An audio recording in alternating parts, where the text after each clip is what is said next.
Haruki Murakami no solo es posiblemente el novelista japonés más experimental con el que me haya topado, sino que también es el más popular, con ventas de millones en todo el mundo. Sus mejores novelas habitan la zona liminal entre el realismo y la fábula, la fantasía y la ciencia ficción, Hard-Boiled Wonderland y El fin del mundo. Por ejemplo, presenta un protagonista que tiene literalmente dos mentes.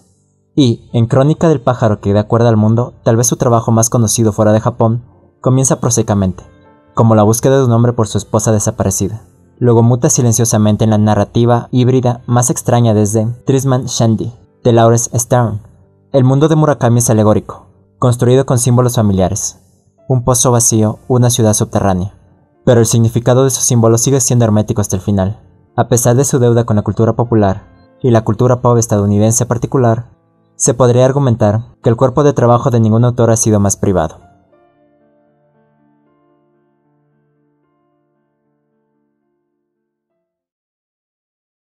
My mind makes noises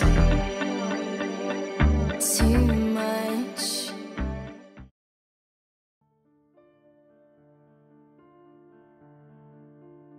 Murakami nació el 12 de enero de 1949 en Kioto, la antigua capital de Japón, en una familia de clase media con un interés personal en la cultura nacional.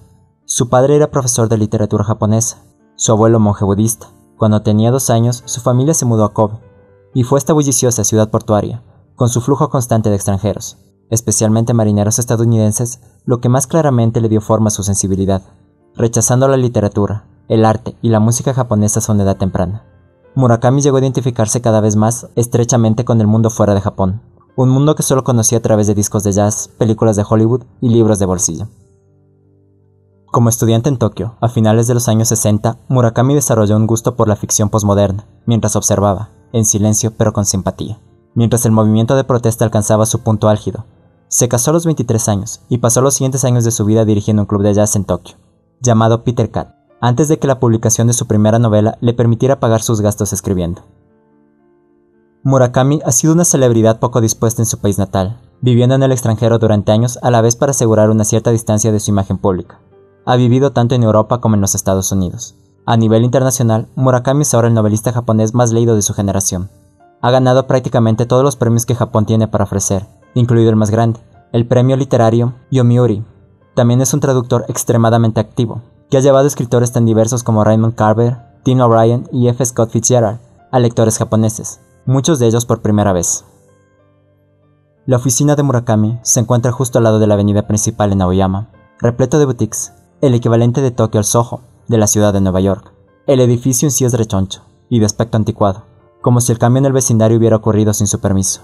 Murakami alquila una suite de tamaño moderado en el 6º piso del edificio, y sus habitaciones de la misma impresión: gabinetes de madera, sillas giratorias, escritorios cubiertos de mylar, muebles de oficina. En resumen, la decoración parece profundamente incongruente con la noción del estudio de un escritor, y al mismo tiempo, de alguna manera adecuada. Sus personajes a menudo se encuentran en un entorno tan cotidiano cuando el mundo de los sueños los llama por primera vez. Resulta que, aunque él escribe allí en ocasiones, la función principal de la oficina es ser el centro neurálgico para el fin comercial de la carrera de Murakami. No menos de 2 asistentes se deslizan hábilmente con pies delicados, enfundados en medias. Ahora hablemos sobre el comienzo de su prolífica carrera como escritor. Cuando Murakami tenía 29 años, estaba disfrutando de un juego de béisbol. Vio como un jugador de béisbol se acercaba al plato y golpeaba un doble. En ese momento, Murakami pensó que debería escribir una novela, y lo hizo. Esa novela fue Escucha la canción del viento, y Murakami le ingresó en una competencia, ganó y continuó escribiendo. Si bien Murakami estaba más influenciado por la literatura occidental, sus padres, ambos profesores de literatura japonesa, seguramente también tuvieron una influencia. Desarrolló su propio estilo de escritura de firma. No importa lo que deseen, no importa cuán lejos lleguen, las personas nunca pueden ser más que ellas mismas. Eso es todo. Ahora es autor de 14 novelas, varias colecciones, trabajos de no ficción y varios cuentos. A lo largo de su escritura podemos ver varios paralelos entre Murakami y sus historias. La música ha sido una inspiración para él a lo largo de su vida, y tales influencias impregnan su escritura. La canción de los Beatles, Norwegian Wood, inspiró su novela del mismo nombre. La ópera de Rossini inspiró Crónica del pájaro que da cuerda al mundo, y la ópera de Mozart, La flauta mágica, inspiró a un personaje de la misma novela, Toru Watanabe, el narrador de Norwegian Wood. Trabaja en una tienda de discos, tal como lo había hecho Murakami cuando era más joven. Considerado una figura significativa en la literatura posmoderna, sus obras se caracterizan por elementos de surrealismo y nihilismo. Temas como la soledad y la alienación son recurrentes en sus obras. Es el orgulloso ganador de varios premios como el Premio Franz Kafka, el Premio Internacional de Cuentos Frank O'Connor y el Premio Jerusalén. El hecho sorprendente de este famoso autor es que nunca soñó con ser escritor desde muy joven. Entró en la profesión de escritor por pura casualidad. Después de estudiar drama, abrió una cafetería y un bar de jazz, y escribir era lo último que tenía en mente. Tomando todo lo que he dicho antes, ahora te hablaré de una parte de las obras de Murakami que he leído en estos años. De antemano me disculpo si mi visión no es del todo objetiva, ya que cuando elijo un tema para desarrollar un video, lo hago porque el tópico en cuestión me apasiona, o lo hallo muy interesante. Sin dilatarlo, comencemos con algunos de sus libros. Con respecto a sus dos primeras novelas, Escucha el viento cantar y Pinball, ambas publicadas en 1973, Murakami pensó que eran tan inmaduras y endebles que evitó que se tradujeran al inglés durante 35 años. Una vez que aparecieron de este lado del Pacífico, fue fácil ver por qué había desconfiado en estas obras. Es posible notar que hay chispas de Murakami por venir, pero absolutamente nada que te encienda. La narrativa maravillosamente elaborada de Norwegian Wood de 1987, conocida en habla hispana como Tokyo Blues, se combina con la prosa dolorosamente hermosa de Murakami, traducida para nosotros por Lourdes Porta. Leer a Murakami se siente más como leer poesía que prosa. Logra este efecto prestando especial atención a los detalles más pequeños, o los encuentros más breves, como una luciérnaga en una noche cálida, la ropa de una niña o la música que suena en el fondo. Todas estas cosas, cuando las describe Murakami, se vuelven de repente profundamente importantes y vitales para la historia. Norwegian Wood y muchas de sus otras novelas son casi una oda a las minucias de la vida. Después de leerlo, uno comienza a apreciar tales detalles más en su propia vida. El trabajo narra la historia de amor a distancia de Toru y Naoko, la exnovia del mejor amigo de la infancia de Toru, que se suicidó a los 17 años. En prosa suave y sombría, Murakami yuxtapone la vida de Naoko, dentro de una clínica rural de salud mental, con los días lánguidos de Toru, amándola desde lejos, mientras se enamora de otra mujer. Es una historia de amor definitoria del siglo XX, prueba de que Murakami es al menos tan efectivo sin su truco surrealista, sino más. Te recomiendo que lo leas si alguna vez has estado enamorada, o enamorado, o estás o quieres estarlo. Aunque establecido en el pasado, y para ti, tanto como para mí, en un país extranjero, Norwegian Wood conserva un sentido de universalidad que trasciende el tiempo, la cultura y, de hecho, el género. Es una lectura obligada para cualquier estudiante universitario, una parte esencial de la educación sentimental, un término que aquí no se refiere al sentimiento puramente romántico, sino que al igual que en la novela, toda emoción humana. Me permitiría desafiar a cualquiera a no disfrutar este libro, y no salir de él con su visión del mundo alterada para siempre. La primera novela de Murakami traducida al inglés, Una persecución de ovejas salvajes, de 1989, ocupa un lugar especial en muchos corazones, pero su arrogancia no puede ocultar el hecho de que esta historia de detectives es principalmente las salpicaduras de 1000 ideas alocadas lanzadas contra la página. Una novela japonesa que se sentía fresca en ese momento, pero que ahora se lee como un poco forzada. Si quieres a Murakami, en su máximo estilo kafkiano, es decir, salvaje y extraño, pero totalmente en control, salta algunas décadas por adelante. La crónica del pájaro que da vuelta al mundo. Es la novela que convirtió al autor Haruki Murakami en uno de los escritores más populares del mundo. Hoy es, sin duda, el escritor más famoso de Japón. Desde que se publicó la novela en 1995, se la ha considerado un clásico moderno. Es una novela destacable, por varias razones. La historia es compleja y reflexiva. Desde el principio sabes que todo está entrelazado de alguna manera. Creo que Murakami ha hecho un gran trabajo creando la historia en este sentido. La trama es como una pieza de tela bellamente tejida, con un patrón grande que contiene detalles pequeños pero importantes. En el hacer común de Murakami deja mucho a la imaginación, nunca explica nada y solo narra. Al final, el tema de la novela es claro. Lo que Murakami quiere que piense el lector se reduce a una pregunta bastante prominente. ¿Qué es la realidad y cómo la percibimos? Al comienzo de la novela, como ya te dije, uno de los protagonistas, Toru, tiene una visión clara de cuál es su realidad. Poco a poco le roban su realidad y lo dejan en un mundo donde realidades y mundos diferentes pero similares comienzan a superponerse. La vida de Toru se ha convertido al final de la novela en una mezcla de pasado, presente y profecía. Todo se ha torcido y girado hasta el punto en que ya no sabe qué hacer. Su realidad ha sido arrancada y luego confundida. Aún así, las preguntas permanecen. ¿Es la realidad la que presentan los medios y los políticos del mundo? ¿Es la realidad solo a lo que la limitamos o es algo más grande que nosotros? ¿Es necesario abandonar nuestra propia realidad para comprendernos a nosotros mismos? Underground, de 2000. Nace de las obsesiones con los solitarios y el trauma emocional japonés. No sorprende que el único trabajo de periodismo investigativo de larga duración de Murakami se centrase en el ataque con gas sarín que mató 13 pasajeros del metro en Tokio en 1995. Su dedicación a crear retratos detallados de las víctimas mientras examina con destreza. Sus efectos en la sociedad japonesa hacen de este el primer libro destacado sobre el tema y sobre las retorcidas raíces psicológicas del terrorismo moderno.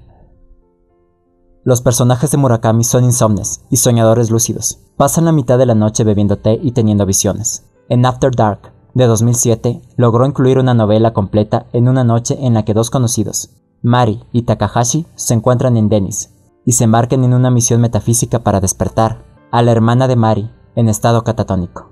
Al igual que la señora Dalloway, sobre el ácido, intenta interpelar a la convección social, pero sin mucho éxito ni ninguna urgencia.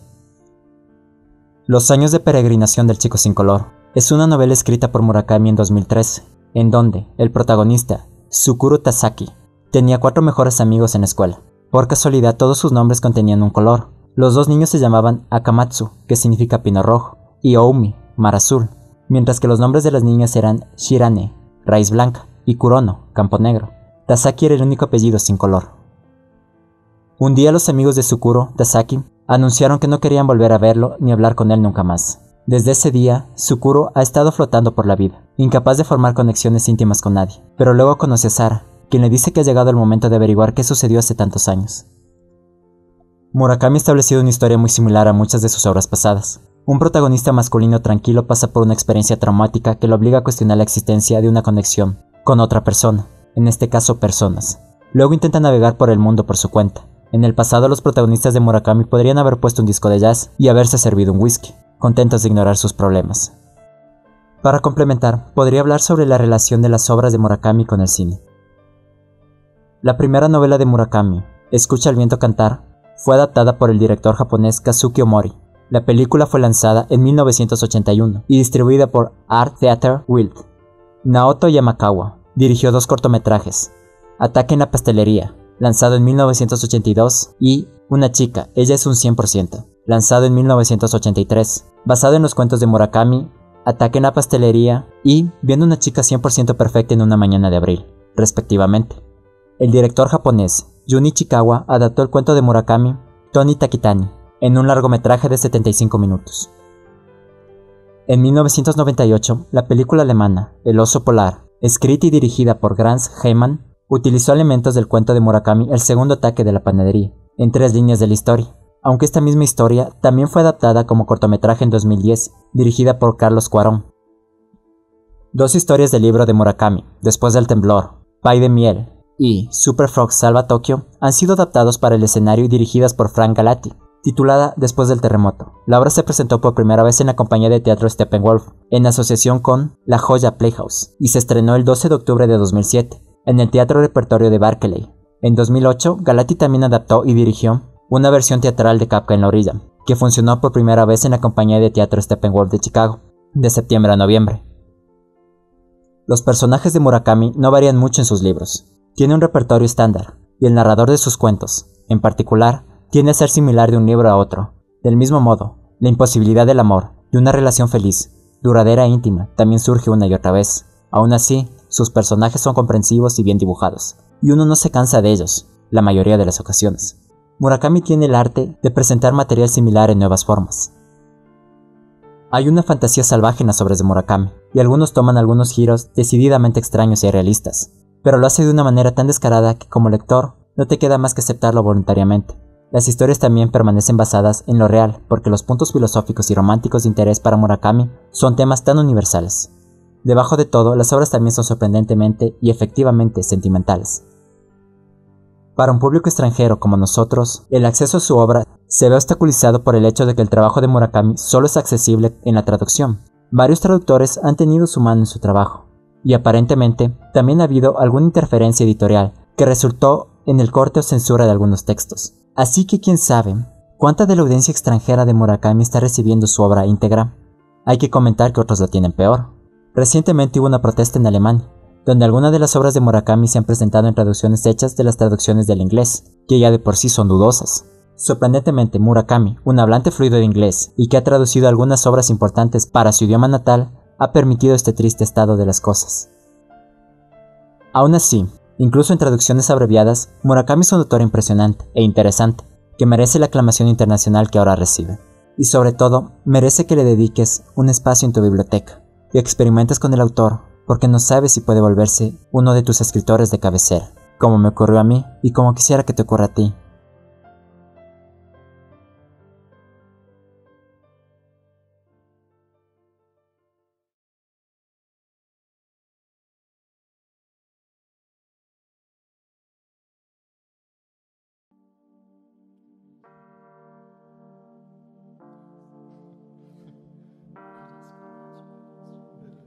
Sigo sin estar seguro de si hice bien en hablarle a mi mujer del ataque de la panadería.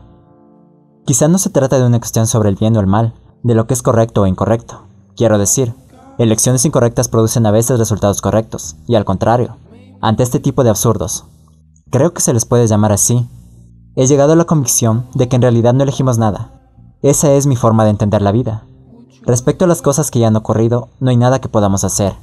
En cuanto a las que aún no han tenido lugar, todo está por ver. Visto desde esta perspectiva, ocurrió sencillamente que le hablé a mi mujer del ataque a la panadería. No tenía previsto hacerlo. De hecho, se me había olvidado por completo. Pero tampoco era una de esas cosas que entran en la categoría de... Por cierto, ahora que lo mencionas... Si me acordé del ataque a la panadería, fue por culpa de un hambre insoportable. Sucedió un poco antes de las 2 de la madrugada. Habíamos cenado algo ligero sobre las 6 de la tarde, y a las 9:30 nos acostamos, pero... por alguna razón, nos despertamos al mismo tiempo. Teníamos un hambre feroz, casi desesperada, como si nos atacara el tornado del Mago de Oz. Unos terribles zarpazos de hambre que no tenían razón de ser. En la nevera no había nada digno de ser considerado comida. Una botella de aliño para ensalada, 6 latas de cerveza, 2 cebollas secas, un poco de mantequilla y una bolsa para absorber los malos olores de la nevera. Nos habíamos casado 2 semanas antes, y aún no habíamos establecido claramente unos hábitos alimenticios comunes. Teníamos muchas otras prioridades en ese momento. Yo trabajaba en un despacho de abogados, y mi mujer como secretaria en una escuela de diseño. Yo tenía 28 o 29 años. No sé por qué nunca recuerdo el año exacto de nuestro matrimonio, y ella era 2 años y 8 meses menor que yo. La comida era la última de nuestras preocupaciones. Teníamos demasiada hambre como para quedarnos en la cama. Fuimos a la cocina y nos sentamos uno enfrente del otro sin hacer nada especial. No podíamos conciliar el sueño. Incluso estar tumbados nos resultaba doloroso. Y el hambre era tan voraz que nos impedía hacer nada. No sabíamos de dónde surgía con semejante intensidad. Abrimos la puerta de la nevera por turnos, movidos por una vana esperanza. Pero por mucho que lo hiciéramos, nada cambiaba en su interior. Cervezas, cebollas, mantequilla, aliño y un absorbente para los malos olores. Podríamos haber preparado un salteado de cebolla con mantequilla, pero no parecía suficiente para saciar nuestra hambre. La cebolla es siempre una buena base, pero no comida en sí misma. ¿Por qué no hacemos un salteado de aliño con absorbente para los malos olores?, dije en broma. Como a mi mujer no pareció hacerle gracia mi ocurrencia, probé otra alternativa. Mejor que vayamos en coche a buscar un restaurante abierto, 24 horas. Algo encontraremos. Ella rechazó la propuesta. No quería salir a comer algo. Hay algo que no marcha bien si uno debe salir de casa para comer algo pasada la medianoche. Para este tipo de cosas me pareció una mujer chapada a la antigua. Supongo que tienes razón, me resigné con un suspiro. Quizás sea normal en las parejas de recién casados, pero en ese momento sus opiniones, más bien sus tesis, me sonaban como una especie de revelación. Al decir eso, entendí que se trataba de un hambre especial, nada que pudiera satisfacer en un restaurante abierto a las 24 horas. ¿Un hambre especial? ¿Qué significaba eso? Podría tratar de describirlo mediante fotogramas. 1. Floto en un pequeño bote en mitad de un mar tranquilo. 2. Miro hacia abajo y veo la cima de un volcán submarino. 3. Entre la superficie del mar y la cima del volcán no parece haber mucha distancia, pero no logro calcularla con exactitud. 4. Ocurre porque el agua está tan transparente que engaña la vista. Esa secuencia de imágenes me vino a la mente entre el momento en que mi mujer me dijo que no quería salir a buscar un restaurante abierto y yo admití que quizás tenía razón. Obviamente, no soy Sigmund Freud, por lo que no puedo analizar su verdadero significado, pero comprendí enseguida que era algo revelador y acepté de inmediato su tesis o su declaración. No nos quedó más remedio que abrir un par de latas de cerveza y bebérnoslas, de manera que yo me bebí 4 y ella 2. Mientras tanto, se puso a revolver las estanterías de la cocina como una ardilla en el mes de noviembre. Encontró 4 galletas de mantequilla, olvidadas dentro de una bolsa. Eran las sobras de la base de una tarta de queso. Estaban húmedas, reblandecidas, pero nos las comimos a pesar de todo, 2 para cada uno.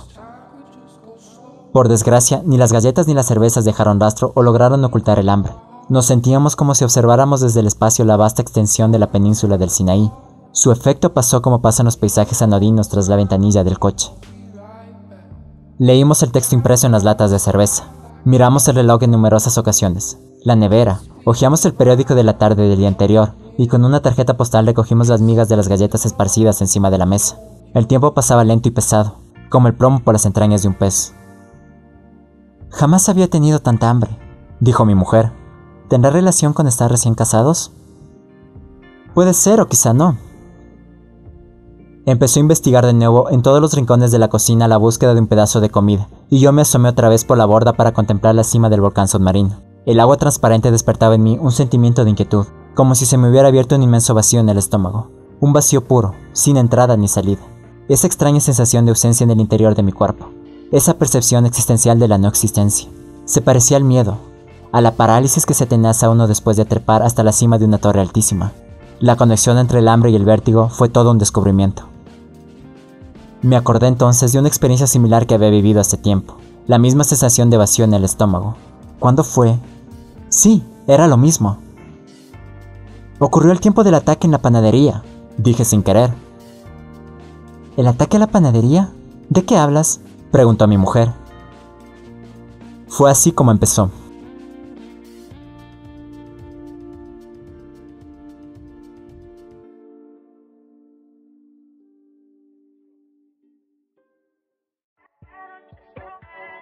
Te ha hablado Astra, agradeciéndote el tiempo que le diste a este canal y la atención al video.